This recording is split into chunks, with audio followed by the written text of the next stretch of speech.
Bien, estamos ahora con el artífice de la captura de Ismael Guzmán, actualmente jefe del área IRCOTE, el general Marco Miyashiro. General, ¿cómo está? Buenas noches, ¿cómo le va? Buenas noches, señor Altao. Bien, en primer lugar, bueno, felicitarlo, por supuesto, se han cumplido 10 años de esta hazaña histórica que felizmente que nos permitió cambiar por completo la situación del país, ¿no? Y poner, a partir de ese momento es cuando comienza realmente el proceso de pacificación, de aniquilamiento de Sendero. Bueno, ¿qué nos puede decir? Es decir, ya se ha hablado mucho de la historia de la captura, ¿no es cierto? De cómo se realizó y todo lo demás. Claro, no se ha conocido tanto su versión, aunque ha aparecido ya en los medios hoy día, aparecen varias entrevistas, ¿no es cierto? Usted en ese momento era, ¿qué cargo tenía en el GEIN, que era el grupo de inteligencia, un grupo de inteligencia integrado por 80 personas, creo, que es dedicado a la persecución de los terroristas, o de Sendero en particular, ¿no? Explícanos cómo era la estructura esa y cuál era su posición ahí. Primeramente le agradezco sus palabras y recibo la felicitación en representación de los 82 integrantes de ese equipo que se llamó GEIN. El GEIN era un grupo especial de inteligencia creado el 5 de marzo por el coronel Benedito Jiménez, al cual yo me incorporo durante el mismo mes de marzo. Lo que nosotros buscábamos como blanco objetivo eran los diferentes aparatos partidarios de Sendero Luminoso. Como usted sabe, Sendero Luminoso tiene 3 instrumentos, a los cuales le llaman los instrumentos de la revolución, que es el partido, que dirige el fusil, que es el ejército, y el ejército que maneja la masa, o al frente. En este caso, nosotros perseguíamos al partido, es decir, a la cúpula dirigencial, que son los autores intelectuales de todas las acciones que se cometieron durante la ola de terrorismo que sufrió el país. Ustedes perseguían a la cúpula. ¿Y cuánto tiempo antes de la captura de Ismael Guzmán ustedes empezaron a sospechar que en esa casa podía estar? ¿Cómo llegaron a identificar esa casa? La identificación de la casa se produce a partir del mes de junio del año 92, cuando se desbarata la red logística, o el aparato logístico, y la captura del dirigente Arana Franco, ¿no? Sin embargo, el 1 de junio del año 90, 3 meses después de crear el GEIN, se hace ese primer golpe y se llega a una casa donde estuvimos convencidos era de Ismael Guzmán.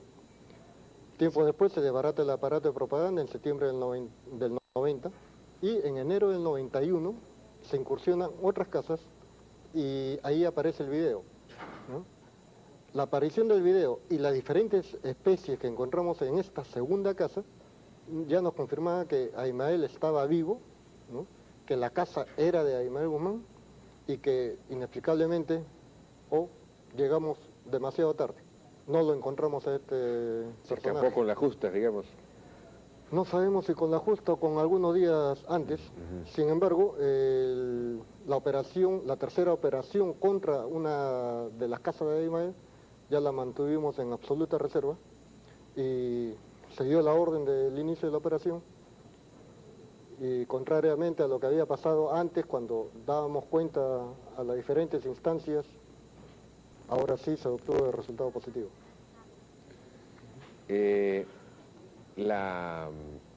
Bueno, se conocen todos los trucos, digamos, que se usaron para hacer el seguimiento, para la observación de la casa, en fin. Se disfrazaban de basureros, se disfrazaban de una serie de cosas, cómo recogían, digamos, confirmaban la presencia de Ismael Guzmán a través de las medicinas que ingería, etcétera, ¿no es cierto? Así es. Cuando ustedes entran a esa casa, ¿tenían la seguridad absoluta de que estaba ahí Ismael Guzmán o no? No, porque ese día la operación se inicia con la incursión a una casa en Balconcillo. Esa era una especie de biopsia, un previo a la misma operación en sí, de tal forma que si esa casa era Sendero, significaba que todas las otras 2 casas principales, porque hubieron más de 10 incursiones, eran Sendero, ¿no? Felizmente, al incursionar en la casa de Balconcillo, que era el domicilio del coordinador nacional, se encuentran armamentos, documentos, una serie de situaciones que determinaban que era Sendero y que había conexión con el máximo dirigente, la presencia de uno de los regalos, una artesanía de las que hemos colocado en forma abundante en el actual Museo de Criminalística de la DIRCOTE. Y ustedes, por ejemplo, Marisa Garrido Leca cuando salía, ella manejaba un carro, creo, ¿no? Sí, un Jetta. Un Jetta. Ustedes la seguían, creo, ¿no? Parece que manejaba a toda velocidad. ¿Qué nos puede contar de eso? Sí, contra un Jetta, me parece que es año 91, 92, nosotros usábamos vehículos mucho más antiguos.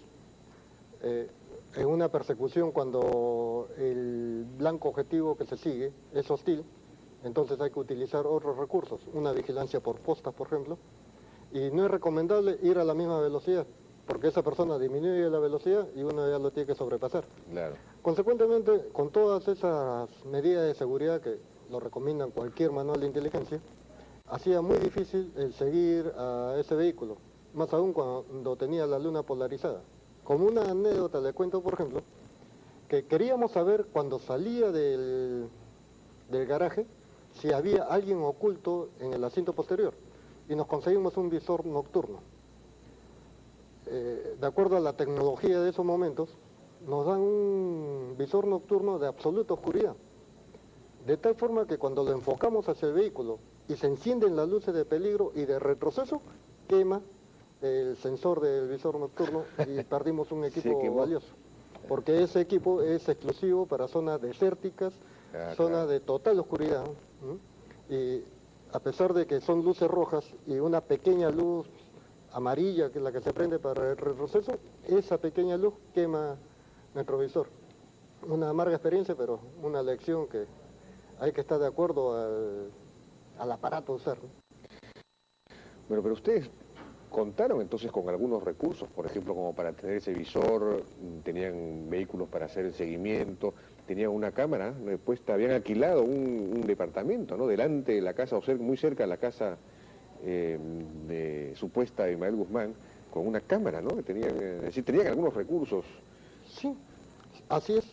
Y esos recursos nos llegan ya a partir del año 91. 91. Pero el año 90 fue un año en donde mi principal función fue la de casi limonero. Y tenía que recurrir a las empresas privadas, a los amigos, y tanto fue así que hubo un momento en que tomo contacto ya con el ministro Yoshiyama. Él me lleva donde Santiago Fujimori, y Santiago Fujimori se sentía extrañado de que tanto presupuesto se había dado para los servicios de inteligencia y que ese presupuesto no sea utilizado por la DIRCOTE. Y asignó muchas situaciones ya imponiendo su calidad de asesor residencial por el lado de Palacio de Gobierno. Y eso nos creó también ciertas desavenencias con el Servicio de Inteligencia Nacional. ¿Ustedes trabajaban de una manera totalmente independiente? No, teníamos la orden de reportar quincenalmente ante el Servicio de Inteligencia Nacional. Pero cosa curiosa también, nos entrevistamos directamente con Vladimiro Montesino. Sin embargo, él nunca objetó ninguna de nuestras operaciones. Tampoco nos recomendaba determinados derroteros. Simplemente se limitaba a escuchar, recogía nuestros reportes y se los llevaba a Fujimori como si fueran propios. Terminaba todo. Esa parte no lo sé. No sé si, pero sí utilizó muchos de nuestros resultados como si fuera un producto de coordinación y de gran apoyo, que en realidad no era tanto así. No era tanto así, pero sí recibieron ustedes apoyo económico directamente del gobierno, me imagino del Ministerio de Economía, no del CIN. El CIN, digamos, no le daba a ustedes nada. No, el CIN lo que hizo de un principio era que ayuda de instituciones internacionales no podían ser asignados a la DIRCOTE porque era una policía de investigación policial. Sin embargo, ellos podían ayudar a servicios de inteligencia. Entonces entregaban el apoyo al servicio de inteligencia, no sé en qué cantidad, sin embargo, una parte llegaba a nosotros. Pero me dice usted que Santiago Fujimori, por ejemplo, se quedó impresionado de cómo ustedes no recibían muchos menos recursos que el CIN. Un ejemplo. O sea que él debe haber gestionado también entonces. Sí, él gestiona, por ejemplo, entre el 90 y el 91 la asignación de 35 vehículos específicamente para nuestro grupo, de los cuales solo llegaron quedaron 5. De 35, ¿Y dónde, 5. dónde se quedaron los otros 30? Con Montesinos. Porque ellos también querían armar un aparato contraterrorista. Increíble. Bueno, me iba a contar una anécdota respecto a esto. Lo interrumpí. Bueno, no importa. ¿Sí? Interesante, pero estos son aspectos que no se conocían mucho. Y por otro lado, ustedes tenían un sueldo muy bajo, ¿no? Que por lo que yo recuerdo de esa época, que no llegaba ni a los $200 de ese momento, o una remuneración muy magra. Cuando era capitán ganaba yo un promedio, siendo capitán, de $500. Después ascendía a mayor y llegó un momento en que ganaba $78. Por la, Sí. por la inflación Y luego llega de la época de Alan el García. Fuji-Shock, Ujú. ¿no? Que nos dejó a nosotros, pero totalmente con un sueldo muy bajo, Ujú. ¿no? Poco a poco se ha ido recuperando el nivel de nuestros sueldos. No quiere decir que ahora estemos en toda la plenitud, pero al menos se mejoró y se recuperó algo del poder adquisitivo de policía. Y hubo pero ustedes han recibido unas recompensas pues por estos, ¿no? Por estas capturas, por la captura de Ismael Guzmán. Eso no, ¿qué pasó? Eso que me parece que el general Quetín Millán lo dio a terceros. ¿Qué pasó con eso? Lo que pasó fue que habían 2 recompensas, no una. Ajá. Una de 1 millón, que había que dividir 1 millón entre 80, éramos 82, pero 2 quedamos rezagados.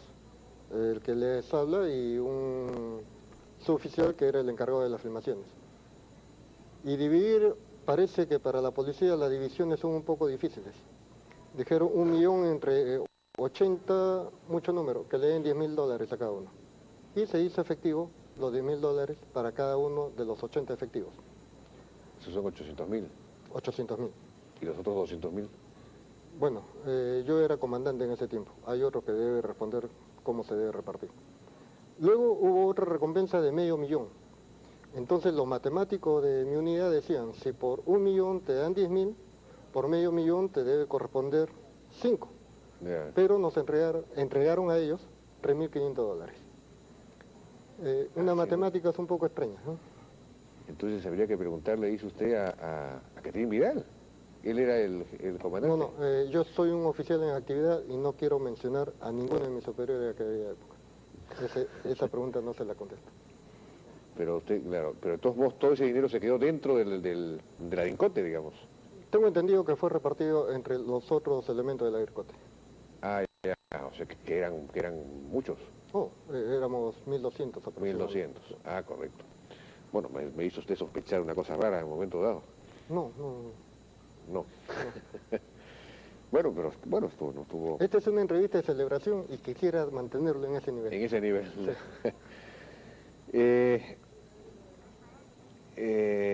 Usted capturó, bueno, la captura de Ismael se da, me imagino que ustedes ingresan a la casa, no sabían pues si había gente armada o no había gente armada, y no había felizmente gente armada, ¿no? Ingresaron prácticamente sin disparar una sola bala. Sendero Luminoso durante toda su trayectoria, además de las acciones de violencia, ha desarrollado también una guerra psicológica para incrementar el terror. Y yo me siento afectado en esa parte de la guerra psicológica porque se suponía que Ismael Guzmán contaba con toda una guardia roja, que en ese tiempo se comentaba mucho. Y era uno de los temores, tenemos que enfrentarnos a una guardia roja cuando pasemos esa puerta. Sin embargo, los 15 efectivos estaban decididos a... Eran 15 los que estaban ahí. que eran parte de un equipo porque también había otras intervenciones que hacer. Lo que nos tocó la casa de la calle 1 de la organización Las Sauces, éramos 15. Y usted... Y sorprendentemente, no encontramos una sola arma dentro de la casa. Después entendimos por qué, porque ya comprendimos su sistema de seguridad. Era un sistema de seguridad que comprendía varias manzanas. Aquellos encargados de esas varias manzanas no sabían en cuál de las manzanas estaba la casa. Y simplemente chequeaban la presencia de personas extrañas o vehículos cuyas placas las estudiaban y si pertenecía a Ministerio de Guerra o al Ministerio del Interior, lo consideran sospechoso. ¿No? Es por eso que nos vimos obligados a utilizar vehículos completamente civiles. Nunca los descubrieron ustedes. Los resultados... ¿Vehículos civiles, dice usted? Sí, y no con placas del Ministerio del Interior. ¿Alquilaban vehículos? Alquilábamos o adquiríamos vehículos usados. Ajá, de acuerdo. Y finalmente, bueno, ¿usted tuvo contacto con Ismael Guzmán, alguna conversación? Sí, al momento de intervenirlo y posteriormente en algunos momentos de su interrogatorio. En algún momento del interrogatorio. Gracias. Y, bueno, usted ha tenido además, después de esto, usted se quedó en la DECOTE un par de años más, ¿no es cierto? No. ¿No? No. Se intervino a Ismael Guzmán el 12 de septiembre. Participé en la operación del 17 de octubre, un mes y días después, con la captura de Marta Huatay y toda la célula de dirección de Socorro Popular. Y para fines de octubre fui inspectorado de la DIRCOTE y cambiado a la segunda región, Chiclayo, Cajamarca y Amazonas. Sí, ¿y por qué razón? No, eso ya escapa. En ese tiempo era coronel, pero yo cumplo órdenes. Y no se dio ninguna justificación, no le explicaron nada. Hay situaciones que ya en algún momento serán conocidas, pero hoy estoy celebrando. Lo que está celebrando. Bueno, y usted vivió esta experiencia en la residencia del embajador de Japón. Usted fue uno de los rehenes. Así es. Esta experiencia fue sumamente humana y con muchas lecciones para el futuro. Una de ellas es que jamás se debe bajar la guardia. Y ahora que estoy al mando de la unidad especializada contra terrorismo, tengo que tener vigente porque he vivido 226 días de cautiverio. Y por otra parte, considero en lo muy íntimo de mi ser, y acá sí soy egoísta en cuanto a mis sentimientos, considero que por la gracia de Dios estoy vivo, ¿no? Por la gracia de Dios y esos valientes de Chavín de Huanta. Pero, ¿qué me queda en el resto de la vida? Me hice la promesa de que, como estoy viviendo una vida regalada por Dios, entonces debo servir a mi pueblo. Y en eso estoy empeñado, sea como policía o en cualquier otra situación. Bueno, además usted ahí perdió a una persona de la cual se hizo amiga, ¿no? Usted, entiendo, se hizo muy amigo de Yusti, del juez, ¿no? El vocal supremo José Ernesto Yusti. La única persona, el único rehén que murió. Pese a que soy policía y trabajo con los representantes del Ministerio Público y en cierta medida con autoridades judiciales, casi no tenía amigos en ese nivel de la Corte Suprema.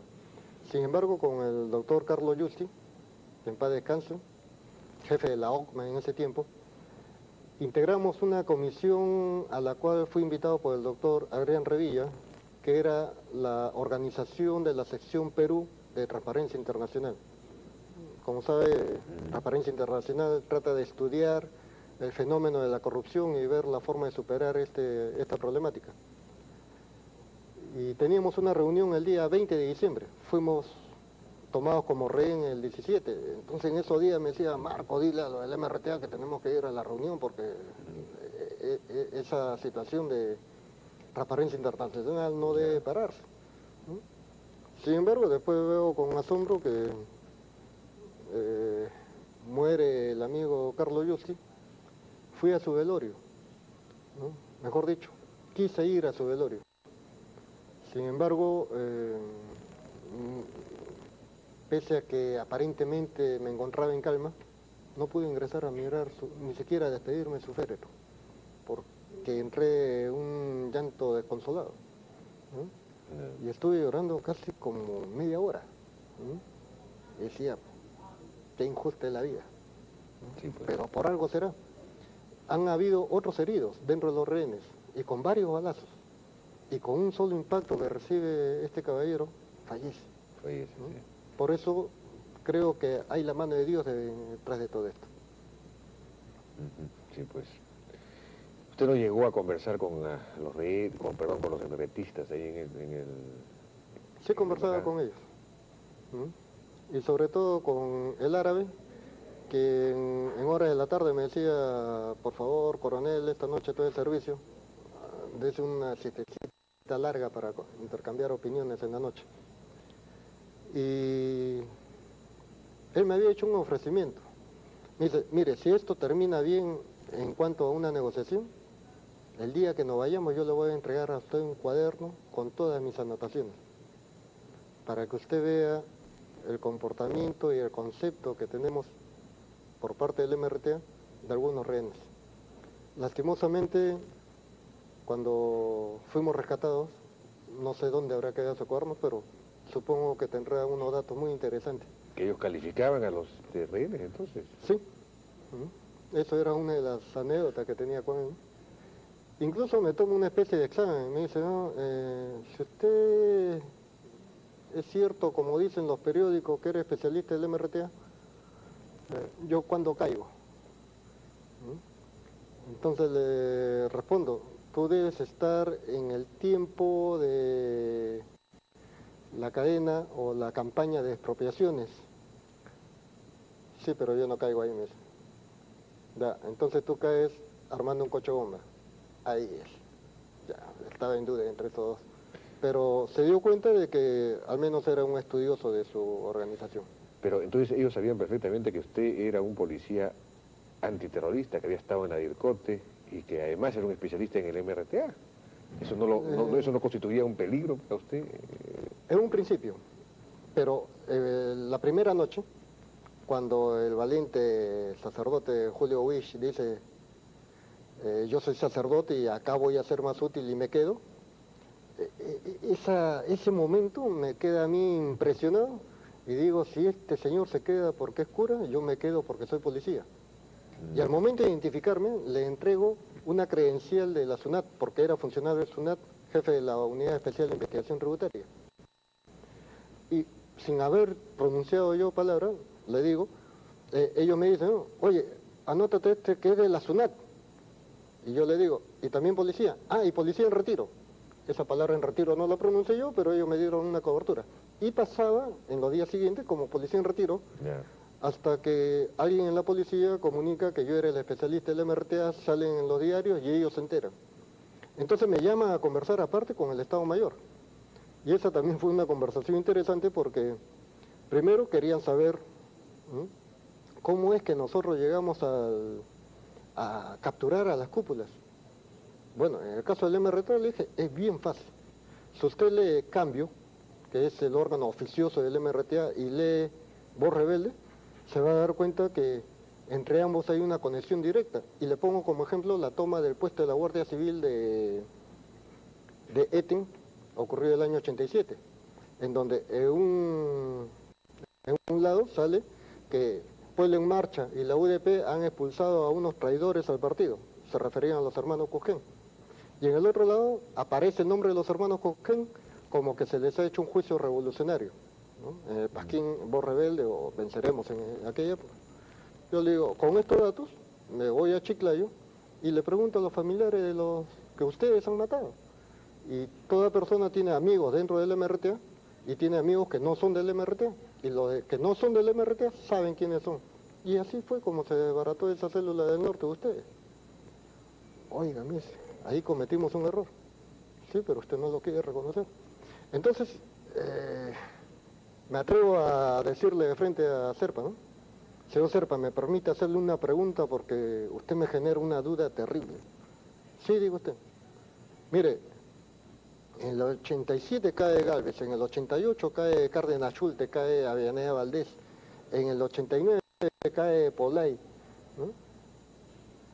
Después cae Polay otra vez, pero usted nunca ha sido capturado desde aquella gesta en Cromotex. ¿Usted no tendrá algunas conversaciones con Vladimiro Montesinos? Y me quedaron, y se rieron. ¿Ah? Entonces me dijo, oiga, usted está insinuando que yo tengo una conexión con el CIN. Disculpe usted, pero el año pasado cae su esposo y usted sigue libre, ¿no? Yo le he perseguido a usted 5 años y ahora resulta que usted me ha agarrado a mí. Y en cuestiones de terrorismo y de inteligencia nunca hay casualidades. De ahí viene mi duda, dijo. Y bueno, ahí se aflojaron las tensiones. Bueno, ha habido la hipótesis de que, bueno, son hipótesis a mi juicio descabelladas, pero circuló en algún momento la hipótesis que la toma de la embajada en realidad fue un operativo del propio Vladimiro Montesinos en conexión con Serpa. ¿Usted cree que eso podría ser verosímil? No. Y algunos no me creen, pero esa noche de la toma de rehenes yo me sentía completamente indignado. Ve usted, trabajando en la SUNAT se presenta un grupo de comercializadores de café.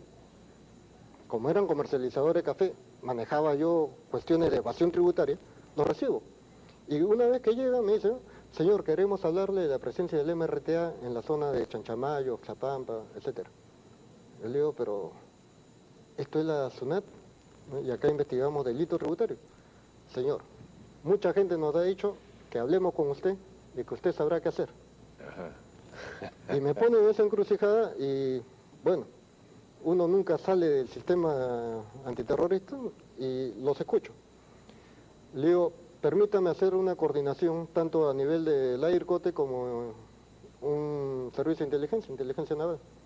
Coordino con ambos y me dice, ¿no? Lleva a esos empresarios a una reunión. Los cito, nos vamos a la reunión y estamos los tres, SUNAT, la inteligencia naval y la IRCOTE. Y nos ponemos de acuerdo para hacer algunas operaciones de inteligencia. Entonces yo ya me retiro, pero para hacer esa coordinación fueron varias horas, nos quedamos 2:30, 3 de la mañana. Y cuando le explico en casa a mi señora, otro problema, ¿no? ¿Cómo? ¿Otra vez en terrorismo no estás en la SUNAT?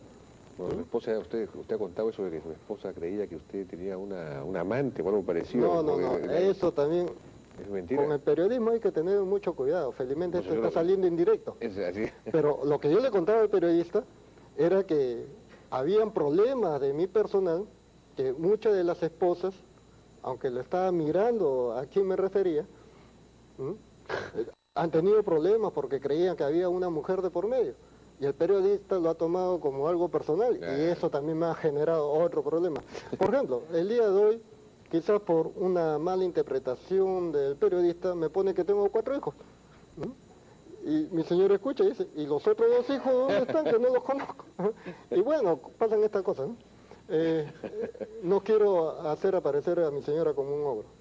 Una mujer que tiene mucha paciencia, es atleta en el deporte, la conocí haciendo atletismo y hasta ahora se mantiene, ¿no? Consecuentemente no quiero mezclar y dar una mala imagen, sino que parte de nuestra vida ha sido siempre entrar en estas contradicciones y el cochineo familiar, ¿no? Y bueno, es parte de la vida.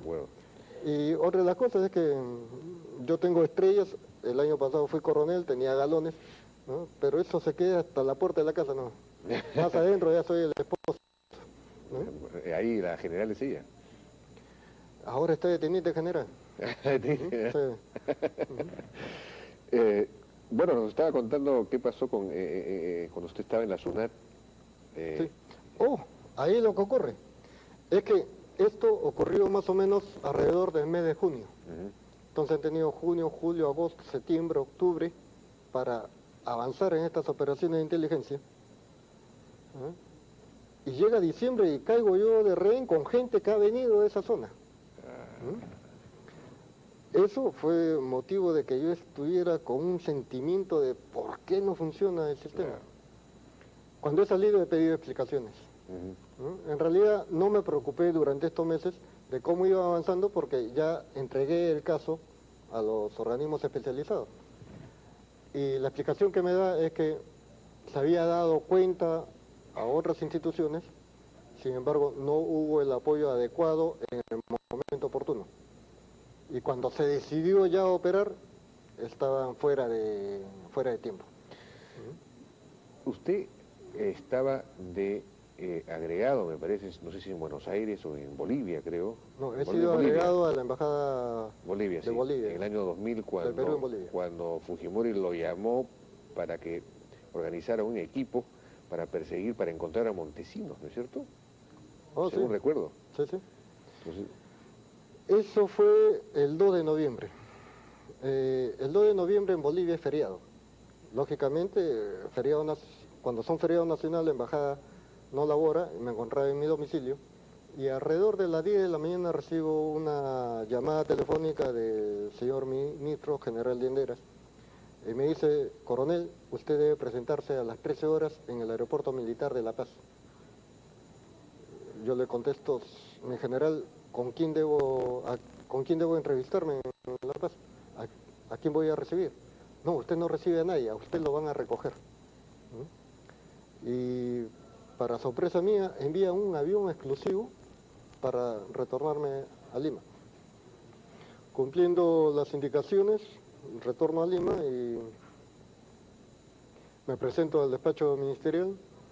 Él me lleva a Palacio de Gobierno y el señor presidente de la República, que para un coronel, mucha gente civil no entiende, pero para un coronel es un honor recibir una indicación directa de un presidente de la República, que es claro, el jefe supremo de la Policía Nacional.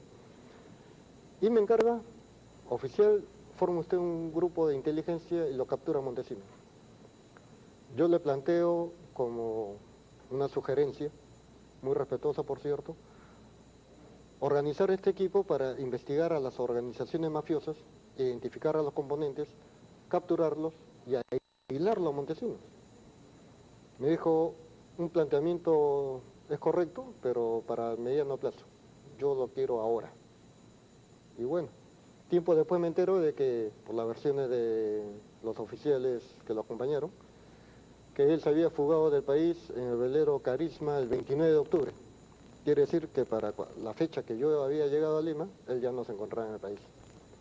entonces no va a Sin poder. embargo, había hecho algunas investigaciones, pero cuando se produce el cambio de gobierno, otra vez soy separado del grupo y enviado a la policía judicial. Eh, A la policía judicial, que es una especie de destierro. no. La policía judicial es una unidad especializada encargada, entre otras cosas, de dar cumplimiento a los mandatos judiciales. Y el comando de la policía había dispuesto que se formen grupos especiales para el caso Montesinos, pero coordinado con un equipo especial que trabajaba para la Dirección de Inteligencia del Ministerio del Interior. He sabido que usted ha sido Boy Scout, Así es. ¿no? Y siendo Boy Scout, usted conoció como compañero de Boy Scout al Loco Perochena, ¿esto es verdad? ¿Ah? ¿Usted era amigo del Loco Perochena? Puedo afirmar que sí, en el sentido de que yo daba recreación en el hogar de menores de Chucuito, en hora de la mañana, en hora de la tarde, y en las vacaciones de verano ellos tenían una casa en la playa de Punta Hermosa. Yo viajaba a la casa, permanecía 15 días con cada uno de los grupos, en total 3 grupos, 45 días, y siempre me quedaba con Federico Perochena, un muchacho muy entusiasta, muy hábil, con mucha capacidad de liderazgo, como mi segundo. ¿Y para qué? En ese tiempo me ayudaba bastante, ¿no? Dicho sea de paso, también era un excelente colaborador del director de aquel entonces, el señor Graham, ¿no? Y años después aparece como un gran delincuente. Entonces ahí parece que como elemento de recreación tenía alguna deficiencia que debo superar todavía. ¿Y usted ha sido amigo de Polay también, en su juventud? Sí, esto fue cuando recién ingresaba a los Boy Scouts. Polay debe tener 4 o 5 años más que yo. Él ya era guía de patrulla, yo era un pie tierno, alguien que recién ingresa al grupo, en el grupo Scout Callao número 3. Y él era guía de la patrulla Lobos, ¿no? Yo era Caimán. Y pese a ser de diferentes patrullas, él siempre se preocupaba de enseñar y tenía la cualidad, pese a que la muchacha chalaca entra mucho el factor machismo, él se caracterizaba en esa época porque sabía más. Si usted sabía 8 nudos, él sabía 9, ¿eh? Y si usted sabía 10 nudos, él lo hacía con una mano y le enseñaba a uno, ¿no? Por eso siempre quise tener el recuerdo de esa imagen y no la imagen del criminal terrorista que se convirtió años después. Increíble, ¿no? Para terminar, que nos ha ganado el tiempo, pero tengo que preguntarle de todos modos, el asunto, por la situación actual de Sendero Luminoso. El MRTA, para comenzar, ¿ya no existe? Yo no me atrevo a hacer esa afirmación. Existe mucha propaganda a nivel de Internet, ¿no? Existen rumores sobre presencia en algunos lugares, rumores que no han podido ser confirmados todavía. Sin embargo, no debo bajar la guardia. El MRTA ha causado muchas muertes en el Perú, ¿no? Quizás menos que Sendero, pero eso no lo exime de ninguna responsabilidad criminal, y que es una organización terrorista, y nos mantenemos alerta. En cuanto a Sendero Luminoso, vemos que ahora la facción que seguía a Ismael Guzmán está con la consigna de la búsqueda política, solución pacífica a los problemas derivados de la guerra. Y en ese lado se han disminuido drásticamente las acciones violentistas. Como ellos dicen, es una acción político-militar, le están dando mucho más énfasis, casi énfasis exclusivo al aspecto político. En tanto que esa facción loca, ¿no? Desquiciada de proseguir, que en un tiempo dirigió Feliciano, actualmente con Artemio, continúan con los rezagos de terrorismo en los valles de Guayaga, el N, en Apurímac. Y no es coincidencia que sean las zonas con mayor incidencia en narcotráfico. Claro, obviamente. Pero además trataron de rearmar el Comité Metropolitano de Lima una vez más, y que es el que ha sido desarticulado hace poco. ¿Ha sido totalmente desarticulado o todavía hay presencia senderista, digamos, de la facción militar en Lima? Usted lo ha dicho bien, se ha desarticulado en diferentes momentos. Y este último también ha sido un golpe para descabezar a la célula de dirección. Y se ha logrado. 3. ¿No? Esto no quiere decir que en fechas posteriores puedan desplazar a otros, o quizás más tarde o mañana cometan una acción para decir el chinito se equivocó, ¿no? Esto es parte del juego de ellos, ¿no? Sin embargo, observamos que hay un deterioro, ¿verdad?, de una conducción estratégica, ¿no? La violencia, yo creo que ya es rechazada por toda la población. Sí, pues. Sí. Si un partido no recibe apoyo de la población, que felizmente, y ojalá el pueblo peruano reaccione y rechace las olas de violencia, ¿no? Porque si no, otra vez, claro, la misma sociedad se va a sumergir. Ha habido unas acciones recientemente no sé si en Apurímac o en Andahuaylas o en Huancavelica, en la sierra, ¿no? La situación actual es que estos rezagos de terrorismo, ante la pérdida de una conducción política estratégica como la tenían antes, se han dedicado a ser guardianes del narcotráfico. Y cuando han habido incursiones, principalmente ha sido por ajuste de cuentas, es decir, se están volviendo los sicarios de los narcotraficantes, ¿no? Esa es una degeneración total, sí. Pero eso es una degeneración política también.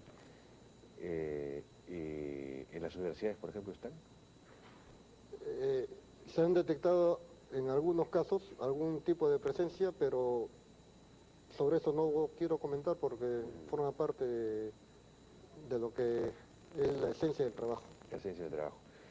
Y respecto a la presencia de estas columnas de Sendero en la selva alta, se hablaba de 200 hombres armados, en fin, en el Guayá, como usted ha dicho, en el N, en el Apurímac, en el Valle del Río Apurímac. Se habló en un momento dado de restablecer unas bases militares que habían sido replegadas, y se crearon unos comisionados, ¿no? El ministro nos pidió si creó unos comisionados civiles, digamos, que iban a articular toda la acción. Existía aparentemente la idea de actuar, pero no se ha actuado hasta ahora, ¿no? Digamos, ¿existe la misma política de dejar que eso exista, o en algún momento se va a tratar de terminar definitivamente con el problema? No. Lo que ha ocurrido es que se han realizado coordinaciones con la Fuerza Armada y ellos están estableciendo todo un sistema de control territorial. El problema de que se ejecute tal como se había planificado son ciertas limitaciones de índole presupuestal. La policía también viene actuando sobre esas zonas, pero lo que usted ha mencionado, los comisionados, son los comisionados por la paz y el desarrollo, que a mi modo de ver es una estrategia en donde se contrarresta el aspecto político en esas zonas, promoviendo el desarrollo Y, valgan verdades, son zonas con muchas limitaciones y se debe dar bastante prioridad a esas zonas para que, teniendo desarrollo, la gente opte por un camino de paz, de mejora de calidad de vida, etcétera. De acuerdo. General, bueno, muchísimas gracias por su participación. Muchas gracias. Los felicito nuevamente por esa hazaña de hace 10 años y, por fin, por toda su carrera. Los felicito, muchas gracias por su presencia. Muy amable. Bien, fue el general Marco Miyashiro, jefe de la NIRCOTE, uno de los hombres que capturó a Abimael Guzmán. Vamos a una breve pausa y regresamos con Aníbal Quiroga.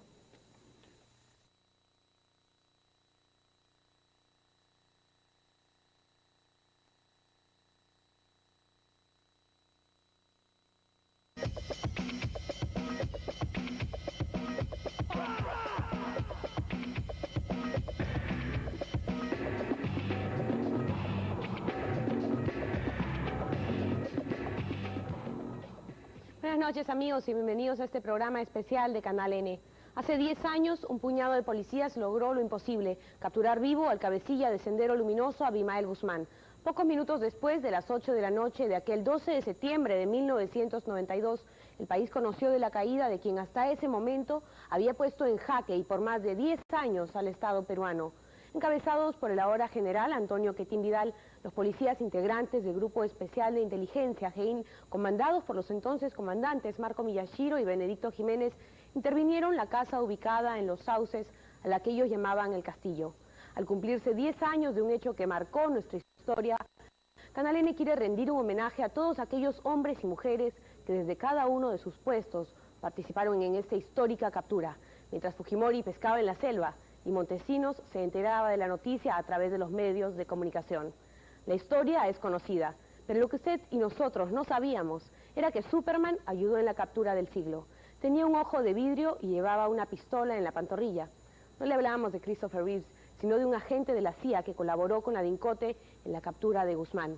En el primer informe de esta serie les presentamos algunos detalles inéditos de esta captura.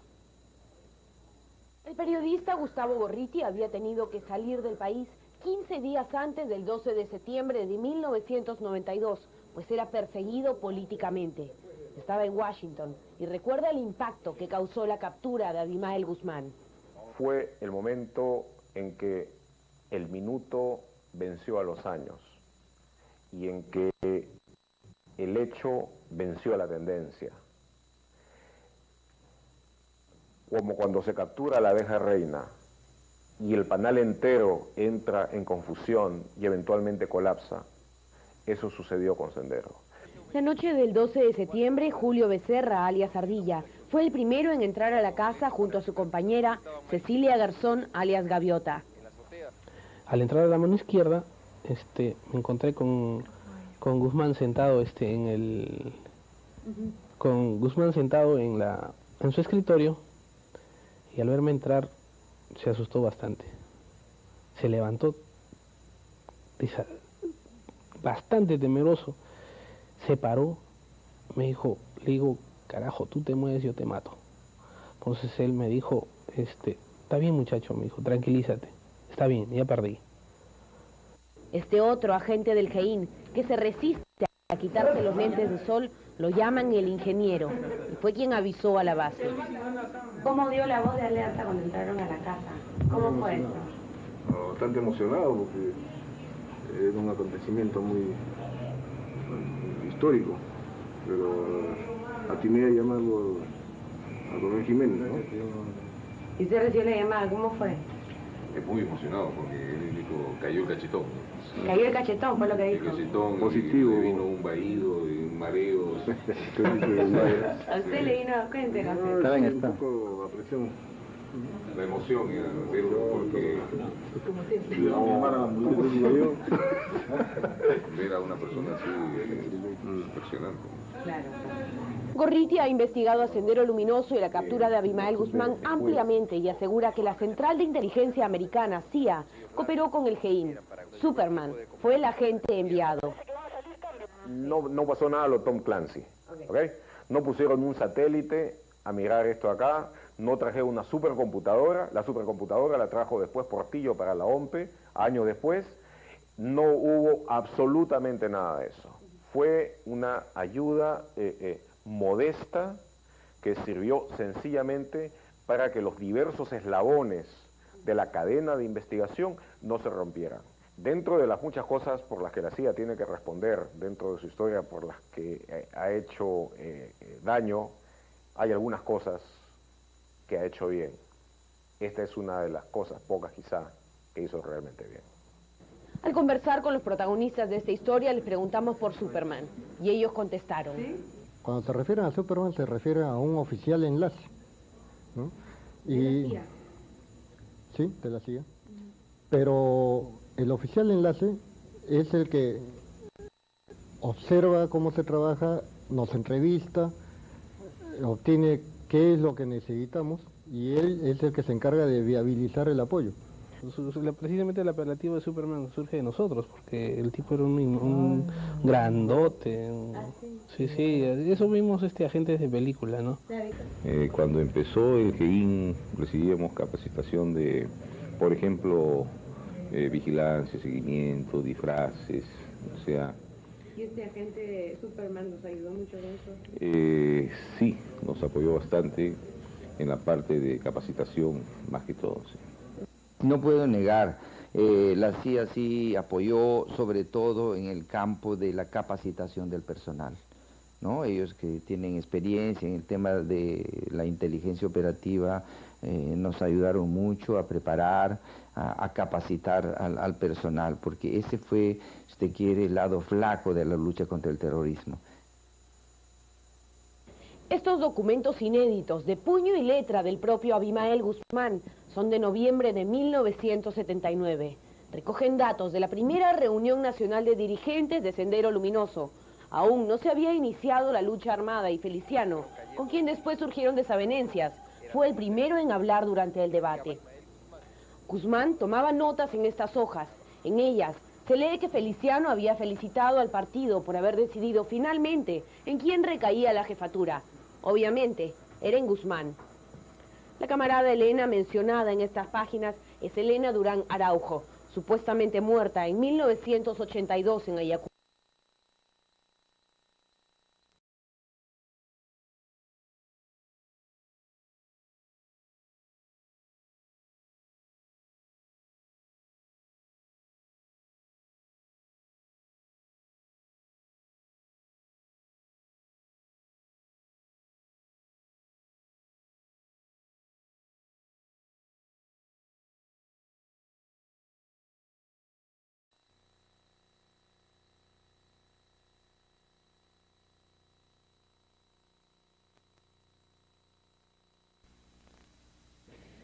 Bien, estamos ahora con el artífice de la captura de Abimael Guzmán, actualmente jefe del área IRCOTE, el general Marco Miyashiro. General, ¿cómo está? Buenas noches, ¿cómo le va? Buenas noches, señor Altado. Bien, en primer lugar, bueno, felicitarlo, por supuesto, se han cumplido 10 años de esta hazaña histórica que felizmente que nos permitió cambiar por completo la situación del país, ¿no? Y poner, a partir de ese momento es cuando comienza realmente el proceso de pacificación, de aniquilamiento de Sendero. Bueno, ¿qué nos puede decir? Es decir, ya se ha hablado mucho de la historia de la captura, ¿no es cierto? De cómo se realizó y todo lo demás. Claro, no se ha conocido tanto su versión, aunque ha aparecido ya en los medios hoy día, aparecen varias entrevistas, ¿no es cierto? Usted en ese momento era, ¿qué cargo tenía en el GEIN, que era el grupo, que el GEIN era el grupo de inteligencia, un grupo de inteligencia integrado por 80 personas, creo, que es dedicado a la persecución de los terroristas, o de Sendero en particular, ¿no?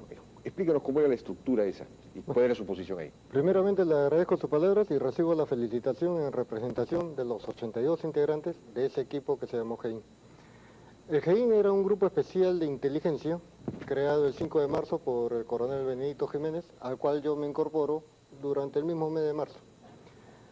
Lo que nosotros buscábamos como blanco objetivo eran los diferentes aparatos partidarios de Sendero Luminoso. Como usted sabe, Sendero Luminoso tiene 3 instrumentos, a los cuales llaman los instrumentos de la revolución, que es el partido, que dirige el fusil, que es el ejército, y el ejército que maneja la masa, o al frente, ¿no?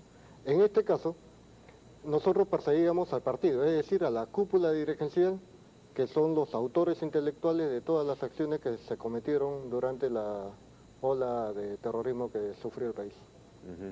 Ustedes perseguían a la cúpula. ¿Y cuánto tiempo antes de la captura de Ismael Guzmán ustedes empezaron a sospechar que en esa casa podía estar? ¿Cómo llegaron a identificar esa casa? La identificación de la casa se produce a partir del mes de junio del año 92, cuando se desbarata la red logística. Hacer el seguimiento para la observación de la casa, en fin, se disfrazaban de basureros, se disfrazaban de una serie de cosas, cómo recogían, digamos, confirmaban la presencia de Ismael Guzmán a través de las medicinas que ingería, etcétera, ¿no es cierto? Así es. Cuando ustedes entran a esa casa, ¿tenían la seguridad absoluta de que estaba ahí Ismael Guzmán o no? No, porque ese día la operación se inicia con la incursión a una casa en Balconcillo.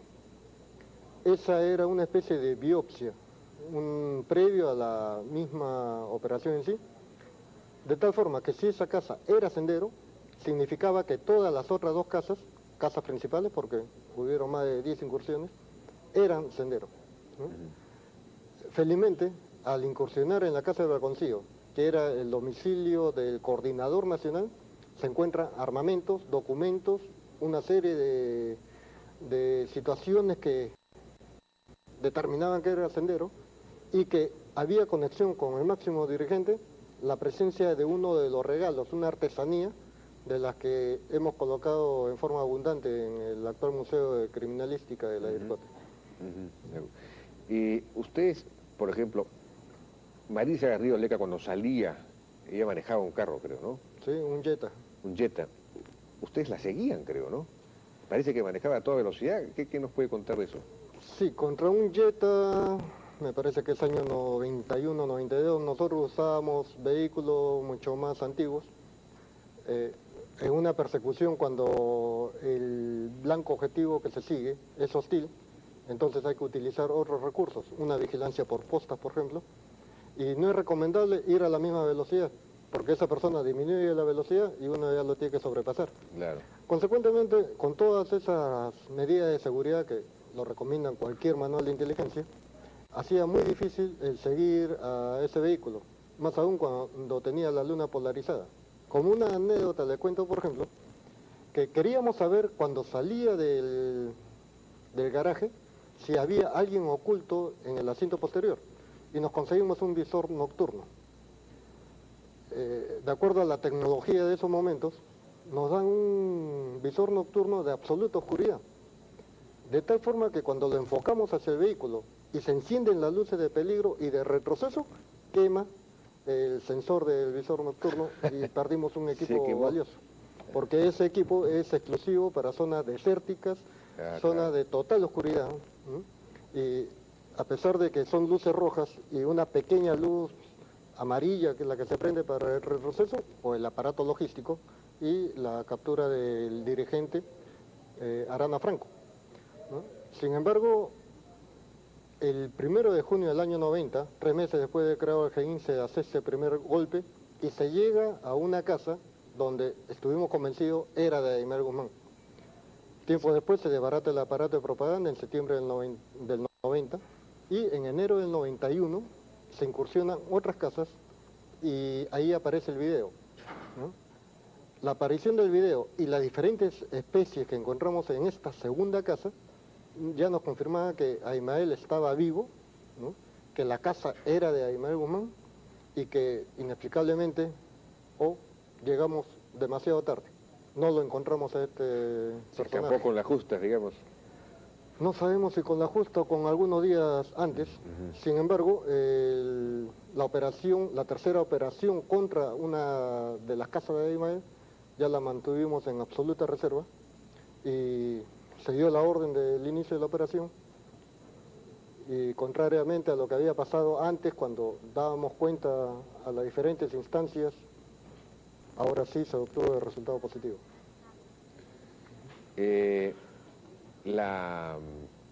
Bueno, se conocen todos los trucos, digamos, que se usaron para